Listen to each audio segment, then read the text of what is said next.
Welcome to Stuff You Missed in History Class, a production of iHeartRadio.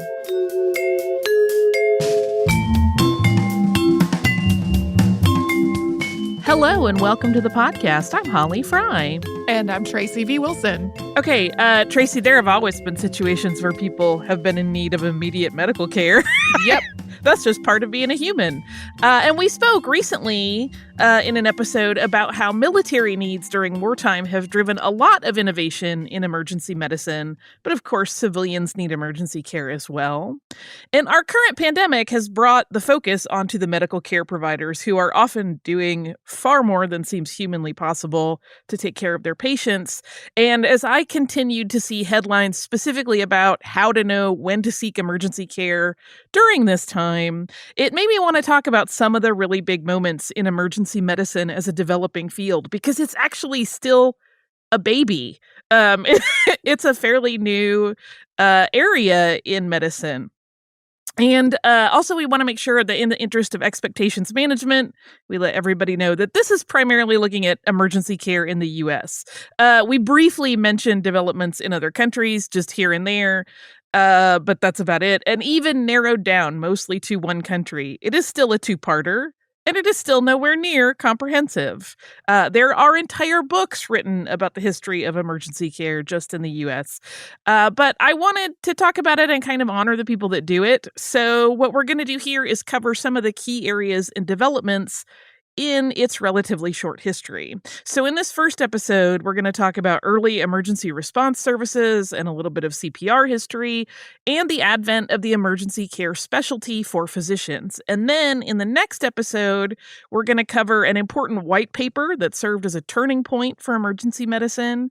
We'll also talk about the advent of the 911 service and the ambulance service that set the model for all of the others. The first city ambulance in the United States started rolling in 1865, and we really don't know a whole lot about it. Records are pretty sparse. But there is a personnel record for an ambulance driver in Cincinnati, Ohio's commercial hospital. That person was listed in that year's hospital records. That driver was a man named James R. Jackson, and his annual salary was $360 a year. That is all we know.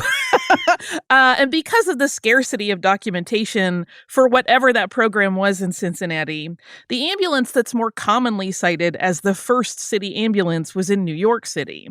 And it was a new initiative at Bellevue Hospital in 1869. And it was the brainchild of Dr. Edward B. Dalton, who had interned before the U.S. Civil War as a staff surgeon at the hospital. Dalton had served with the Union during the Civil War, working as an inspector of field hospitals for the Army of the Potomac. One of his duties was establishing a system to get wounded soldiers to field hospitals really quickly. He set up a similar system to the one that French doctor and recent show subject Dominique Jean Leray had done in Europe a few decades earlier.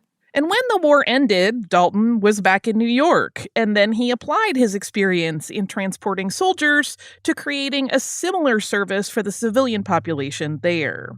Bellevue's new ambulance, which was a horse-drawn wagon, was equipped with a first aid kit that included tourniquets, bandages, sponges, whiskey or brandy, depending on what source you read, and a straitjacket in case a patient was unruly or dangerous. It also had floor slats that could be taken out of the wagon and used as a stretcher. Bellevue's ambulance didn't have a siren. The driver would bang a gong as he drove to alert other people on the road to get clear. Seems challenging to me. Dalton's ambulance was called to scenes of medical need 1,401 times. Over the years, that number grew, and even as motorized ambulances were developed, and that happened first in Chicago, these horse-drawn wagons of Bellevue still covered their territory alongside their automated colleagues. That went on for years. The last of the horse-drawn ambulances in the fleet was retired in 1924. In 1928, Julian Stanley Wise of Roanoke, Virginia, founded the Roanoke Life-Saving and First Aid Crew. And this was the first volunteer rescue unit in the country. It was made up of 10 men, including Wise, and each man carried a fishing tackle box as his med kit. Inside these kits were tannic acid compound, ammonia inhalant, tincture of merthiolate, and poison ivy wash. When I first looked over this, the idea that poison ivy wash was included, it's obviously very useful to have the poison ivy wash in there. But as like an emergency thing, that delighted me a little bit. Well, I suspect since they were kind of a first aid crew, Yeah. and this is out in Virginia, there was probably a likelihood that people were getting into some poison ivy and calling that an emergency. Treat it well, early. I also do know somebody who had to go to the emergency room because of a poison ivy exposure, because it was dead vines that they didn't recognize as poison ivy, and they were outside sweating, and it's like they got the oil on their face. It was a whole bad situation. Yeah, I had I didn't go to the emergency room. I went to urgent care.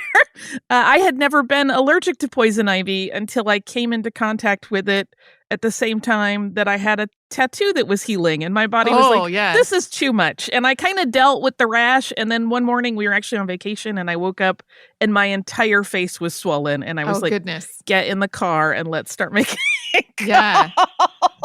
Yeah. So Wise's volunteer rescue plan had its start almost 20 years before, when Julian was only 9.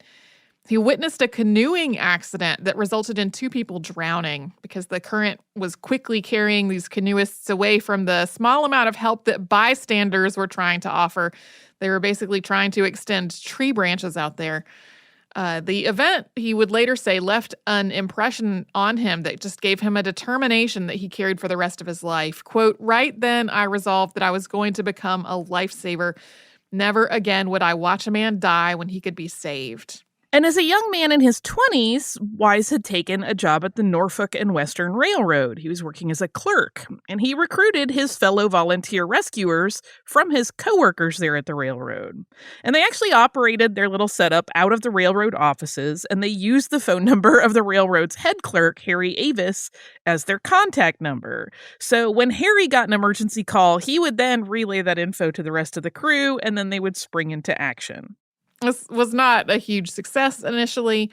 Only 6 emergencies were called into the crew their first year, and often they weren't speedy enough to do a lot of help by the time they arrived on the scene, but they kept at it.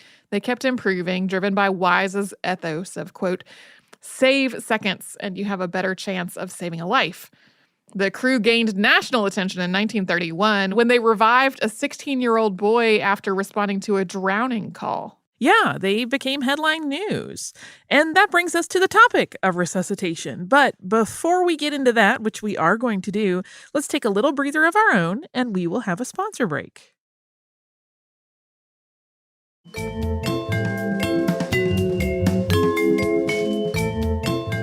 So that last element that we talked about of a 16-year-old boy being rescued after a drowning call brings us to resuscitation in general. So the idea of artificially restarting a patient's breathing and heartbeat has been part of emergency medical care for hundreds of years. It goes back at least in the Western literature to Swiss physician Paracelsus in the 1500s.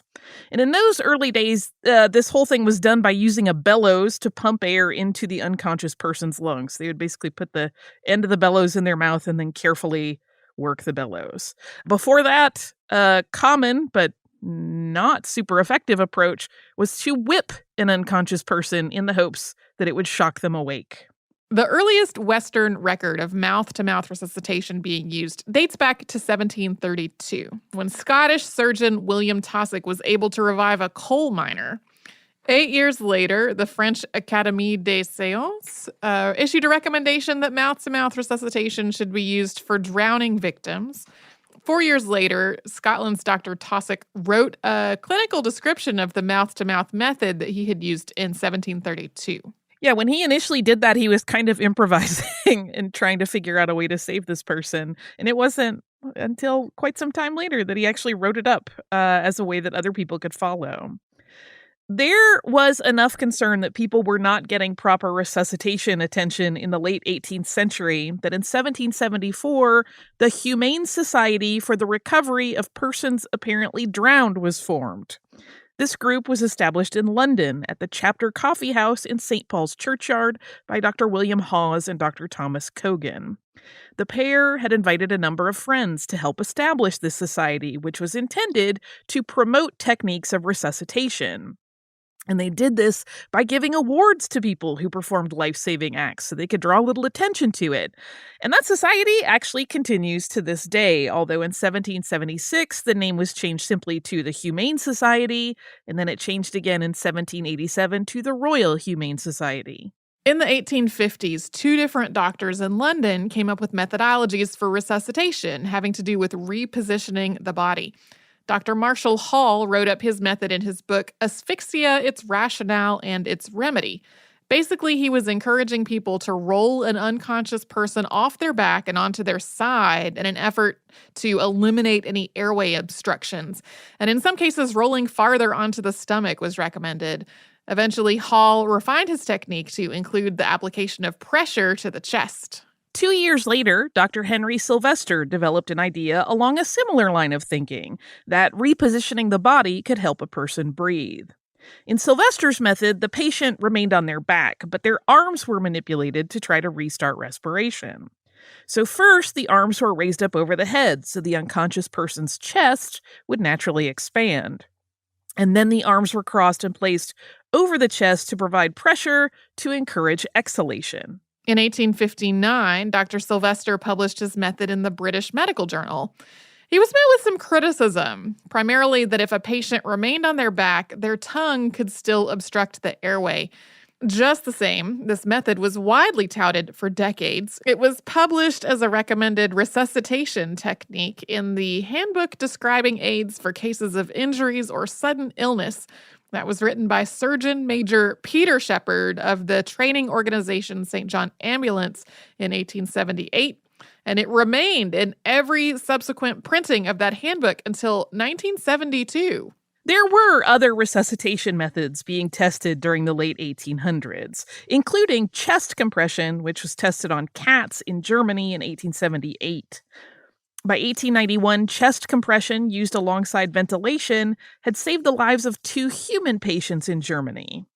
Compression was also seeing some success first in dogs and then in human cases in the early 1900s in Cleveland, Ohio, as part of the work of Dr. George Kreil. But compression as a means of resuscitation kind of fizzled out until it started to be used in tandem with defibrillation decades later. The Hall and Sylvester methods were eventually replaced by the Holger-Nielsen method, developed by a Danish military physical fitness instructor in the 1930s. During a massage, Nielsen noticed that when he was lying face down and the therapist applied pressure between his shoulder blades while standing at his head, he exhaled involuntarily. So he combined this idea with positioning the patient's arms crossed above them with their head turned sideways and resting on their arms. So yeah, he would basically, it's almost like you would lie down like in the sun at the beach on your stomach if you did such things, like with your head resting in your arms, and then from above and in front of your head, he would apply compressions at a regular period. In 1956, a big breakthrough in emergency medicine came when Dr. Peter Safar, an Austrian-born physician, met Dr. James Elam at a convention of anesthesiologists. 2 years earlier, Elam had published research proving that expired air, that's the air a person exhales, ventilated in a mask or endotracheal tube, could enable adequate oxygenation to keep a patient's blood gases in normal levels. This meeting led to the two of them working together, and in 1958, he published a paper in the Journal of the American Medical Association outlining experiments that had compared mouth-to-mouth ventilation performed by lay people to the Holger-Nielsen method that was being performed by members of the Baltimore City Fire Department. Mouth-to-mouth was by far more successful. Yeah, that was like a big deal because it was like we have professionals doing it the old way, and we have people we just trained off the street doing it our way, and they're having better success. Safar and Elam continued to be at the epicenter of significant developments in resuscitation because they went on to collaborate with other medical scientists who were doing research in similar or related areas. Through a connection to anesthesiologist Bjorn Lind, Safar was introduced to a Norwegian toy maker named Asmund Lærdal, and in working together, this team was able to develop the first Resusci-Ann mannequin to train people in resuscitation techniques. Resusci Ann, or Resuscitation Annie, as she is more commonly known here in the US, is still produced today by the Laerdal Medical Company. A separate team, engineers William Kuvenhoven and Guy Knickerbocker from Johns Hopkins, had been developing the first electrical cardiac defibrillator around the same time. Dr. Safar worked on refining the mouth-to-mouth resuscitation technique that he and Elam had come up with, and came up with the easy-to-remember ABCs of cardiopulmonary resuscitation. Those ABCs are airway, breathing, and circulation, and the idea was that you would first check to make sure the airway wasn't obstructed, and then administer rescue breaths, followed by chest compression. And that remained the standard and was probably what a lot of us learned. If you're in my age group, I definitely learned the ABCs when I had very basic CPR training in high school. We did it until 2010. And at that point, the order of operations recommended was changed for the first time in 40 years. And then it became CAB training, with chest compressions beginning first, and then doing the airway and rescue breaths. And this is because it has been determined that a patient's circulation can be supported through chest compressions enough to keep oxygenated blood flowing through the tissues. And if that is already in place while the airway check and rescue breathing is done, there is a better chance of success for resuscitation. And we're going to come back, actually, to Dr. Safar in the second part of this two-parter. Coming up, we will find out how a general practitioner's exhaustion led to the developments of the first full-time emergency jobs for physicians. First, we will take a quick sponsor break.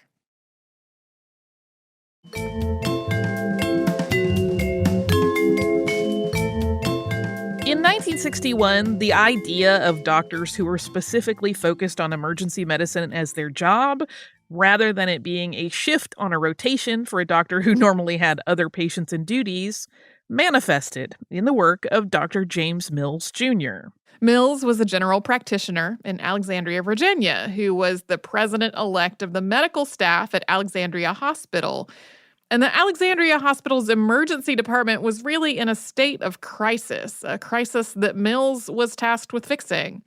For one thing, patient visits to the emergency department had increased by 300% in the decades between 1950 and 60. By the end of 1960, they were seeing as many as 18,000 patients a year. That averages out to a little more than 49 a day, and that was in a department that did not have a dedicated medical staff. There had been a plan in place to use medical students from nearby Georgetown to cover shifts, but that didn't quite work out. And Mills was one of several doctors on staff at the hospital who did shifts in the emergency department. But there were a lot of doctors who didn't. They either just didn't want to or it couldn't fit into their schedule. So wait times were getting longer and longer, and the hospital struggled to have enough medical staff on hand to see to their growing emergency patient load. In the meantime, Dr. Mills was really having his own problems. He worked incredibly long hours as a GP.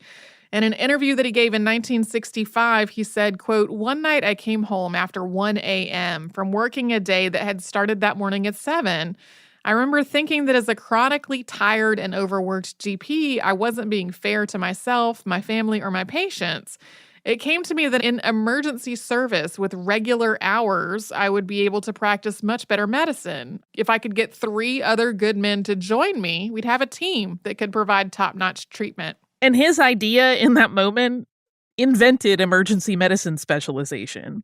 He recruited 3 other doctors from the hospital to test this novel idea with him: Dr. John McDade, Dr. C.A. Lowridge, and Dr. William Weaver. And Mills and his colleagues negotiated a deal with the hospital that would both fill the needs of the emergency department and give these doctors a much better work-life balance. From a financial point of view, it was a contract that would give them the same or better income than they had already. The hospital received a subsidy to cover the cost of impoverished patients, and for other patients, they charged $5 a visit. But their shifts were really the big revolution here. The emergency department was a small room, essentially, at this point in this hospital. It was just 450 square feet, and it had 4 stretchers. And to cover that, each doctor worked 12-hour shifts for 5 days straight. So they would either work midnight to noon or noon to midnight. And then after working 5 days on this schedule, they would have 5 days off, which was a completely mind-blowing schedule for any doctor at the time. And it gave them them all much more downtime than they had as GPs. But to be clear, although they were very glad to have more time off, of course, the team that Mills had assembled was completely dedicated. They really wanted to make this system work, not just for themselves, but for the hospital staff, the hospital administration, and of course, for the patients. Outside of the economic and life balance drivers, Mills was also motivated by a desire to meet the healthcare needs of Alexandria's impoverished and at-risk population. Because he had taken shifts in the emergency department and because he had done volunteer outreach to provide care to the city's poor, he was keenly aware of two things. First, there was a gap in the system that made it hard for poor and minority communities to get health care. Many of them were turning to the emergency department to fill that gap. Second, he recognized that not having health care contributed to ongoing poverty. So he also wanted, with this move to full-time emergency care, to dedicate as much effort as he could to seeing to the needs of communities that might not ever have access to a regular GP. This effort to make emergency care into its own fully staffed department came to be known as the Alexandria Plan. And the Alexandria Plan got a lot of attention. And that attention came not just from the hospital staff and the community, but also the media and other hospitals who started to wonder if similar organizational structures might work for them. Over the next several years, the emergency department at Alexandria's patient load doubled, and other hospitals soon started to emulate them. 7 years after the beginning of the Alexandria Plan, the idea of emergency medicine as a specialty was established enough and demand for specialized training was high enough that the American College of Emergency Physicians was founded. Dr. Mills and his trailblazing colleagues served in key positions within this organization. But in the interim, something else had happened which changed the emergency landscape. On July 30th, 1965, President Lyndon B. Johnson signed a set of Social Security amendments into law, which included provisions for the creation of two important programs, Medicare and Medicaid. So just in case you're not familiar with these two forms of healthcare coverage, here is a very brief, broad strokes rundown. Medicare is federally funded and was initially created to offer coverage to people 65 and older who, in the 1960s insurance market, had a really hard time getting coverage. That program has since expanded to include coverage for people with disabilities and people meeting specific criteria related to end-stage renal disease. The program also added coverage for things like prescription drugs over time. Medicaid's function was and is to provide medical insurance to low-income families and individuals. This is a federal and state program where the federal government subsidizes at least half of the state's costs in providing services to Medicaid beneficiaries. Just as has been the case with Medicare, the Medicaid program has evolved over time, and it has expanded to include pregnant women, people with disabilities, and those with long-term care needs in their coverage guidelines. Medicaid is not consistent state to state, though. Each state has leeway to shape the program into what theoretically best suits that state's constituents, and it is also possible for a person to qualify for both programs. So we mentioned a moment ago that the Alexandria Hospital's patient load in the emergency department doubled over the course of several years. And those new programs were a significant driver of that uptick in numbers because more people had insurance coverage. And that meant that there were more cases where people were using the emergency department instead of seeking out a GP for their routine healthcare needs. In the 5 years following the legislation that created Medicare and Medicaid, emergency department visits in the U.S. went from 29 million a year to 43 million. And this also created an entirely new problem in terms of poor communities, which was a growing population in cities in the 1960s. Most inner cities had hospitals which were considered urban teaching hospitals. That meant that their emergency departments were staffed by interns and residents, and there were often few or no full-time emergency doctors working there to supervise or guide the department. Naturally, this meant that the poor often received substandard care. Cincinnati residents from the primarily Black neighborhoods around Cincinnati General Hospital became so frustrated with the mediocre care and long wait times at the hospital that a group of demonstrators marched on the facility. Their protest led to meaningful change.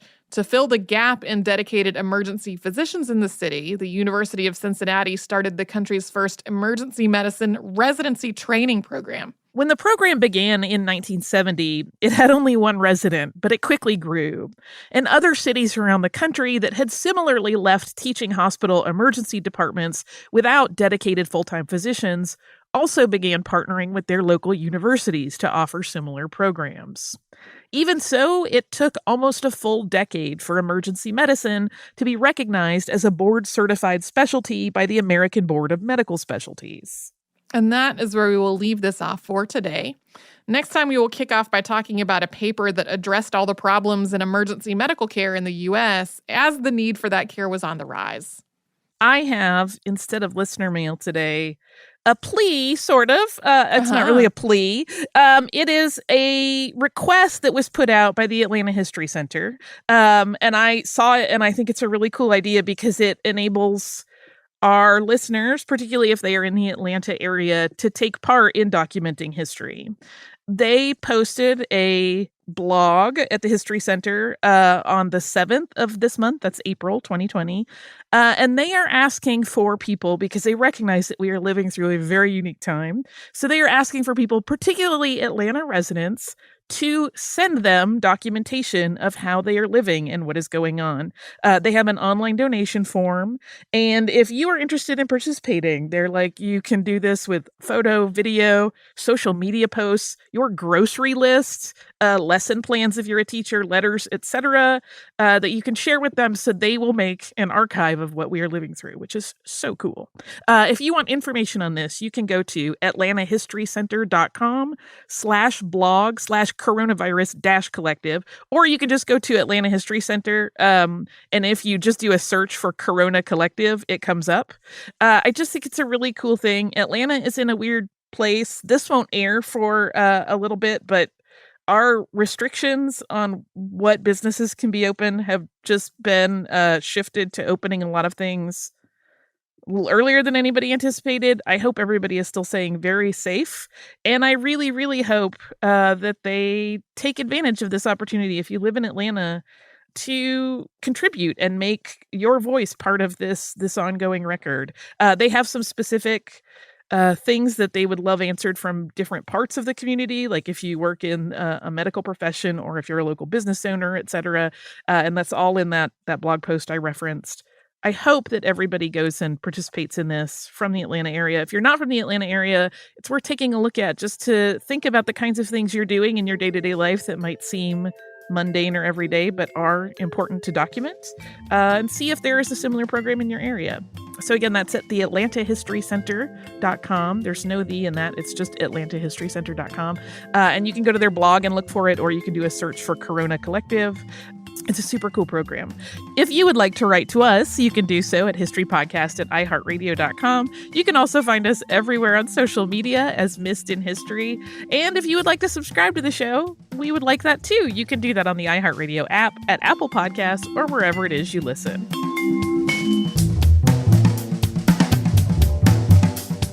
Stuff You Missed in History Class is a production of iHeartRadio. For more podcasts from iHeartRadio, visit the iHeartRadio app, Apple Podcasts, or wherever you listen to your favorite shows.